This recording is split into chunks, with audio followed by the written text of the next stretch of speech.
What's good, y'all? Welcome back. We got a little off-season article to get into. I've been geeking to talk about some off-season moves, and Bleacher Report always comes through with the articles. This was dropped today by Zach Buckley. Every NBA team's dream off-season trade target. You know I love me some trades, man. I love me some trades. So let's go ahead and get into the article. Shout out to my guys at Through the Wire getting this promo, man. So they gonna get some free screen time right now. But as you see, Donovan Mitchell is the cover boy, and if you've seen the background, Obi Toppin is there, so that means the Knicks are probably the trade link to Donovan Mitchell. So let's see who they get into. I'm already peeped at the first one. It's the Atlanta Hawks. It's Ben Simmons. I just saw a report that Ben Simmons, his back surgery went well, and they expect him to be back for training camp. That's what the Nets say. The Nets is a whole other situation. Apparently, they're reluctant to give Kyrie Irving an extension. And, you know, if they don't give Kyrie an extension and he goes elsewhere, then KD's going to be upset. Apparently, KD hasn't talked to them since the end of the first round. But, I mean, I saw somebody say, I wouldn't talk to my job on my days off, which kind of makes sense. Man. But, I mean, we've seen this so many times, the Ben Simmons Hawks thing. On paper, the idea makes sense, but I don't see Ben Simmons getting traded twice in like 6 months. I just don't see that stuff happening, man. So we're just going to move on to the next team. I'm tired of talking about Ben Simmons. I just want to see him play basketball. Boston Celtics, Malcolm Brogdon. This is an interesting one. Off rip, I would just say no. Like, I don't understand the idea of it. I'll see what it says real quick. Yeah, it just doesn't make sense. It really doesn't make sense. You have Derek White. At this stage, him and Malcolm Brogdon do most of the same things. And you'll get more of Derek White because Malcolm Brogdon can't stay healthy. And I believe his contract might even be bigger than Derek White. So it doesn't really make much sense here. You know, there's no more questions about whether Tatum and Brown can coexist. Trade just doesn't make sense. Unless you're getting him for an absolute steal, which you're probably not. Trade doesn't make absolutely no sense. So far, 0 for 2. And I see Brooklyn Nets, Rudy Gobert. I don't see it. I wish they were giving trade packages. Like, what would a trade package look like? You know, would Ben Simmons be involved? That's really the only way that would make sense. But then Ben Simmons and Donovan Mitchell have beef, so why would 0 for 3, man? We're just gonna move on, man. 0 for 3. Okay, the Hornets and Deandre Ayen. This makes some type of sense, obviously, because the Hornets have been looking for a center for, it feels like, 100 years. The last decent center I remember there was Al Jefferson, and that was like 9 years ago, 9 years ago. That's the last time I remember them having like a competent center. We could probably expect DeAndre Ayen to be on the move. This would be a signing trade, obviously, because he is going to be a restricted free agent. And for both sides, it kind of makes sense because Ayen fits the timeline of a young Hornets team. And I would expect the Suns to want to get something of real value in return, whether it's Miles Bridges or, I don't know, Gordon Hayward or Terry Rozier. They would expect to get something quality in return because obviously their season ended in a way that they did not want it to go. And it seems like the marriage between them and Ayen is not going to last past this offseason.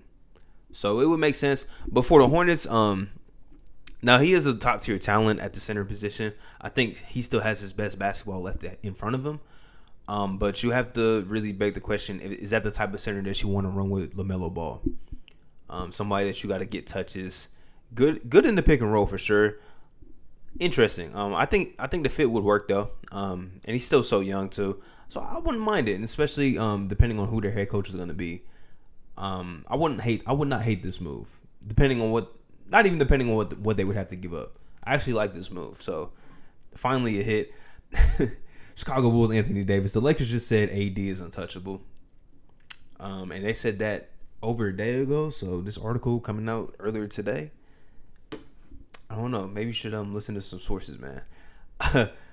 Let's see if the Bulls think they need more healthy versions of Lonzo Ball and Alex Caruso to contend, then they can put some primetime trade assets.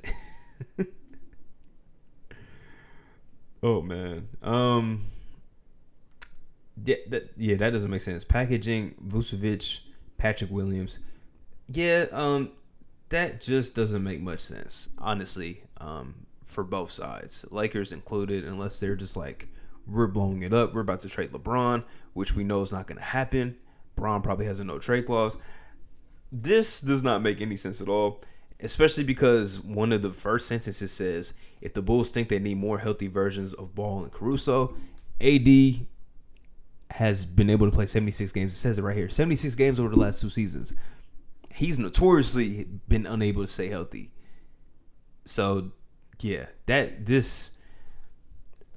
Zach Buckley, man, you're batting like 1 for 5 right now. Cavs, Gary Trent, the idea makes sense. Like the Cavs would love to have Gary Trent, but I don't understand why Raptors players are always in trade. Not even Raptors players. I don't understand why Gary Trent's always in the trade rumors. They just extended him last offseason.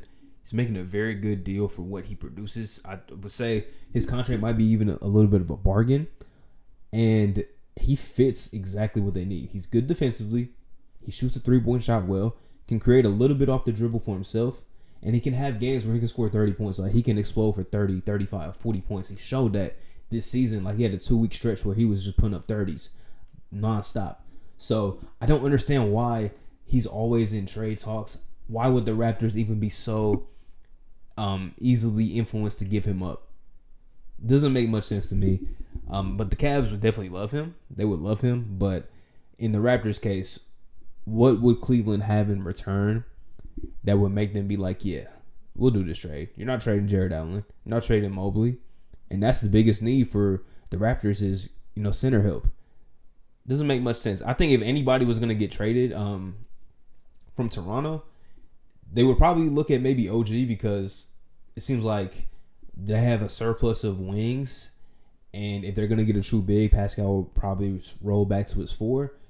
And then you just got, a lot of wing, like a lot of 6'7", 6'8", 6'9" guys. That would probably be the one dude that would be like tradable for the Raptors. I don't see Gary Trent, man. He's probably their one true shooting guard that they have on the roster. They're going to keep him around. This makes the most sense in the world. I'm still on this boat. I think I said it. I don't know if it was on here, if it was on my podcast, but I've said it before where I like this trade idea.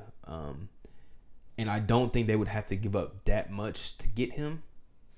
Maybe like, a little bit of draft capital, the contracts to make everything match up, like a Tim Hardaway contract, a Dwight Powell contract, maybe throwing a Josh Green in there or something like that. The makings is there. If Utah decides to blow it up, the makings is there. And I think Rudy is one of the best screen setters in the league. A pick and roll with him and Luka would be deadly.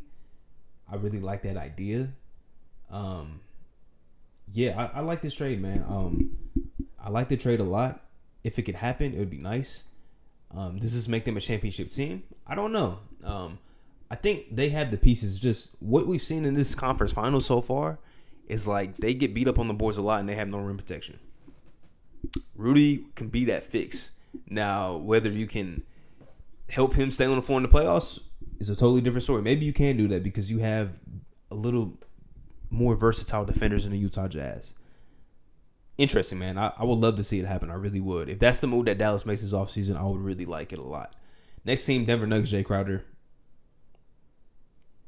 We'll move on. Miles Bridges, Detroit Pistons. Makes sense. This would be a signing trade.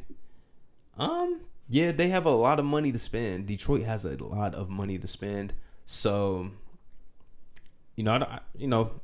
he's from Michigan. I think he's from Flint, to be exact. Made a big jump last year. He wants a lot of money. Detroit has that money to throw. He's still young. Him, Cade would fit nice together. Sadiq Bey. They have a lot of good young talents. Isaiah Stewart, they have the 5th overall pick. I like it. I hope Detroit spends money because they have that. They better throw bags at him, throw a bag at Ayen, and any other young guard that's a free agent. Anthony Simons, Jalen Brunson's been linked to them a lot. Any young guard that is available, restricted free agency, throw a bag at them. Throw as much money as possible, bro. I like what Detroit's building. I'm going to say Miles Turner. I think we're past the point. it sounds good. It sounds cute. But the Warriors have shown we're going to be able to develop our young talent while still trying to win the championship. And why go get Miles Turner when Kevon Looney does just exactly what you need? He does exactly what you need. You know, and you got Wiseman potentially coming back too. You know, and I would assume the Pacers will try and get one of those young guys. I don't think it's worth it when you've shown we can still be a championship team with Kevon Looney as our center. The idea is cool though.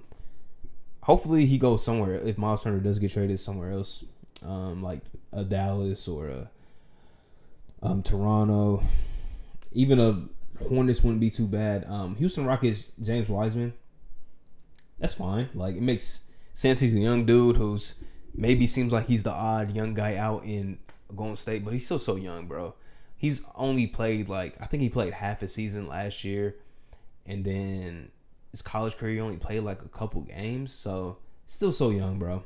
Recovering from an injury, give him time. I don't think Golden State's gonna be quick to give him up unless the trade offer is just so perfect.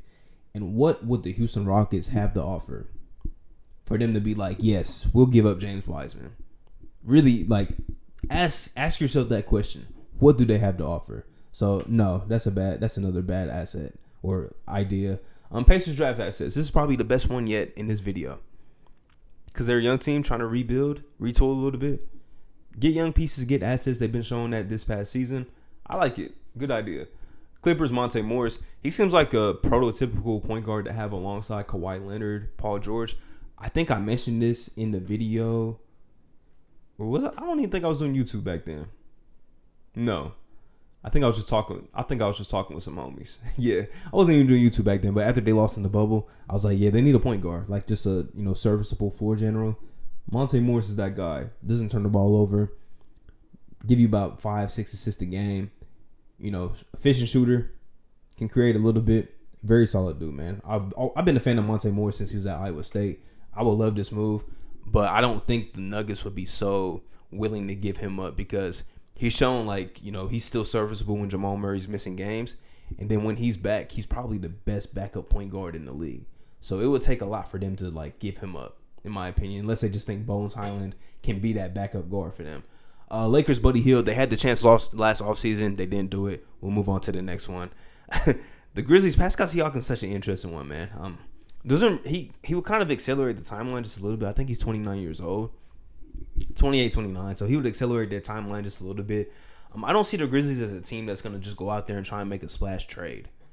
The idea sounds good, but I don't see it unless it's maybe something that's too good to pass up. They seem like a team that's really just willing to draft guys, develop guys, and they'll make the necessary trades around the edges. I don't think Pascal, he would fit because he's a good player. I think he would fit anywhere, but what you would have to give up to get him, because he's an All-NBA player, I don't know if it's worth it. And Memphis already has a good thing going, developing their talent. I don't see the point in trying to accelerate the process so much, especially when the West is only getting better. You don't want to try and accelerate your process, potentially ruin the chemistry of the team, and then just fall back into being a mid-tier playoff team. I don't like that idea at all. So we'll move on to the next team. I gotta say, man, Zach Buckley's not doing well, but the idea of Bradley Beal's good. But I was watching Kenny's video earlier, and he was saying that and I didn't even think about this, but they have so many contracts tied up. Kyle Lowry, Jimmy Butler, Duncan Robinson, Bam, Tyler Hero has to get paid this offseason. So much. And Bradley Beal's about to sign a stupid supermax. It's 250 M's. Gonna make him the highest paid player, I think, all time. I don't know. I mean, Pat Riley could pull it off if he just went into the front office, signed his contract, and I want out. That's the only way. Because they just traded for Porzingis. They're at least gonna give this a go. So the offseason probably won't make sense unless, just like I said, Beal goes into the office and is like, okay, I want to go to Miami. I think that's the only way that happens. So the idea is great. I think Donovan Mitchell is more viable for them if he does request out. I think that trade's more doable. But the idea of Bradley Beal is cool, but he's one of those dudes that I don't think is probably ever going to get traded out of his current situation. Him and Dame are probably the two guys. Yeah, KCP would be a cool fit in Milwaukee. Shoots the ball high 30s, sometimes 40%. Gives you really good perimeter defense. I would like this. And they wouldn't have to give up that much. I like it. That's a good trade. That's a good low-key trade. The Timberwolves, Damien Lillard. You think if the Blazers are going to eventually trade Damien Lillard, they're going to take back assets from the Timberwolves, which isn't going to be Karl-Anthony Towns, isn't going to be Anthony Edwards. It's probably going to be like D'Lo. Maybe you'll get Jaden McDaniels and some picks. Like, even if they have picks left, because they traded a lot of them in the D'Lo trade. You like this is a bad article. I'm not gonna lie. This is a bad article. I didn't anticipate it being this poor, because BR is usually always kind of funny with their articles. This is a bad article. I'm interested to see. Yeah, because it's like, this is all for the Timberwolves. But why would the Blazers all of a sudden just be like, okay, we're gonna trade Dame, we're gonna trade him to the Timberwolves, and we're not gonna get super assets in return, when they could have got a lot of assets from Philly, a lot of assets from the Knicks, a lot of assets from a bunch of other teams, Celtics, a ton of other teams could have offered them a lot. A lot. The Nuggets could have offered, a lot of teams could have offered them so much. I remember last offseason, all the teams that could have put together great packages for Damian Lillard. I don't think the Timberwolves won unless Dame goes into the front office, which we know he's not, and it's like, I want to trade and I want it to be to Minnesota. That's the only way that stuff happens, bro. This is a bad article. The idea sounds good, though. Pelicans, Alec Burks. Sure, get a vet in there. I don't really have much else to say. Shout out to Alec Burks, though. Cool guy. The Knicks, Donovan Mitchell. This is the one that we saw basically at the beginning of the article. Yeah. If you could keep RJ, that's my only thing. If you could keep RJ Barrett, I like it. If you can't, I don't like it. It's really that simple. I think I've talked about it before. That's just really it. Like, if you can keep RJ Barrett, I like the trade for the Knicks. But if not, I don't. And then if you're Utah, you obviously would probably want RJ in return, but maybe you can just get back like a Grimes, Mitchell Robinson, or some, I don't know, just some young ass. Oh, he's a free agent, but some Quentin Grimes, Quickly, maybe Cam Reddish. Just a kind of combination of those guys and some draft capital. That would be a decent return for Donovan Mitchell. And if you still have Rudy, or if you decide to trade Rudy, you'll get some more assets back. So the Jazz have a chance to retool or hit the reset and hit the ground running. But it just is a matter of whether they want to blow it up or not. So next team, OKC draft picks. We know that they got to start doing something with those draft picks, though. That's what I'm gonna say. They got to start doing something with them picks. Magic, Miles Bridges. I think this depends on what they want to do in the draft. I think if you take Jabari Smith, maybe hold off on the Miles Bridges because you already got Franz. John Isaac, whenever he decides to play basketball again, you still have him. So that would just be a lot of 3-4 type of dudes, like wing kind of guys, and that's another logjam which they just got out of like a few years ago. If they decide to take Chet or Paolo, who are more like super front court players, not the 3 and 4 tweeners, I could see this. I think if Miles Bridges decides to leave Charlotte, here or Detroit will be good fits. I think he could be potentially just the guy that the Magic are looking for, which is somebody who we can look to every night and really be a bucket getter. He had a really good start this season, looking like he could be like a somewhat one option on a team. He fell off a little bit, but he's still very good. But he's still growing. He's gotten better each year of his NBA career. And what Jamal Mosley has shown is we're going to develop guys. Guys are going to get better under me as the head coach. So I don't hate it. I think I like Detroit a little more, but not bad. Philly, Bradley Beal. That trade was probably on the table before. Now it's just like, what are you giving up to get Bradley Beal on the court? Yeah, it says here the defense of a Harden Beal backcourt will be atrocious. We know that. Two guys that kind of need the ball. Beal's a little better without the ball though, but what is it like? You giving up Maxey, you giving up the Thibault, basically mortgaging your future to try and get a championship. And even if you get Bradley Beal, with all the pieces you'd have to give up, does that make you a championship team? I'm not sold on it at all, man. Next team, Phoenix Suns. I've been hearing about this. Like, if they sign and trade with Ayen to the Hawks, get Capella back. It says Capella and more. So let's see what it says here. We know Ayen wants a max. Phoenix isn't going to give him that. More likely than not, they're not giving it to him. I mean, it says here, yeah, they could deliver. The Hawks could deliver a replacement center in Clint Capella, who wasn't as good this season as he was the prior year, but he's still a good starting center, I would say. And somebody like Bogdanovich, which I think what the Suns were lacking was that third shot creator. They were looking to Mikal to try and be that guy, but when Mikal's putting in so much on defense, you're asking him to do a lot on the offensive side of the floor. So you definitely would need some more scoring options. That's why at the trade deadline, I really wanted them to go get Eric Gordon. They didn't go do it, but that was a move which I thought made a lot of sense for them to pull off. But they didn't do it, and now it kind of caught up to them in the postseason. And, you know, if you're going to get rid of Ayen, you definitely want to get somebody in return that can play center if you don't want JaVale McGee to be your full-time center. And you'll still have a good center rotation.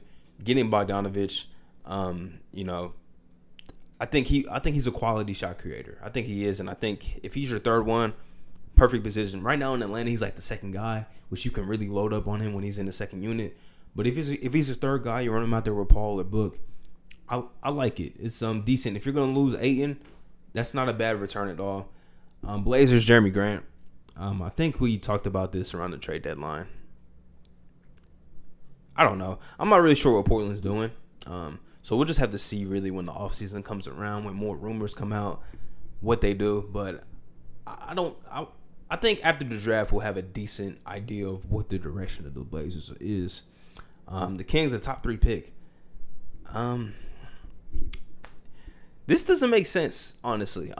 This doesn't make much sense because everything I've heard from the Kings is that they're willing to move this number 4 pick to try and bring somebody to help them win now.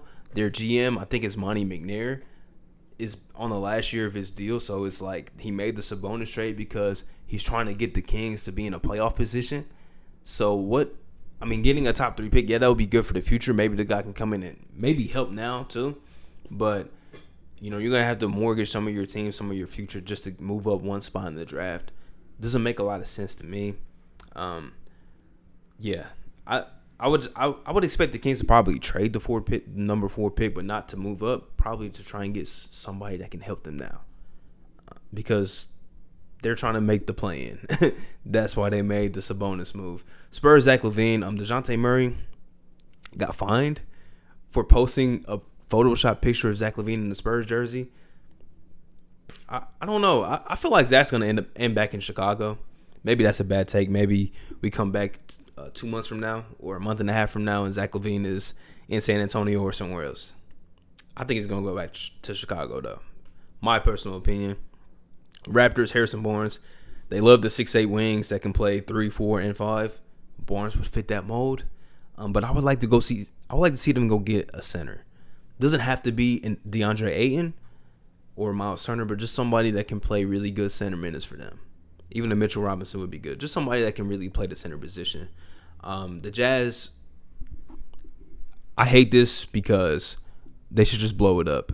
And they got this picture because they want Rudy Gobert to go to the Warriors, and that makes no sense for both sides. If the Jazz trade Rudy, I don't care if they get Wiggins back. I don't care if they get somebody else from the Warriors back. They're going to be the worst defensive team in the league, and they will not make the playoffs. And then Rudy just does not fit. You're gonna pay him to add some more rim protection. Kevon Looney does everything except the Hall of Fame level rim protection. But Draymond Green is so good, they don't need Rudy. They don't need to be paying him $200 million. This is a bad article. And the Wizards, Malcolm Brogdon. If you're trying to make the play-in, sure, do it. Yeah, Zach Buckley. This was not a very good article, man.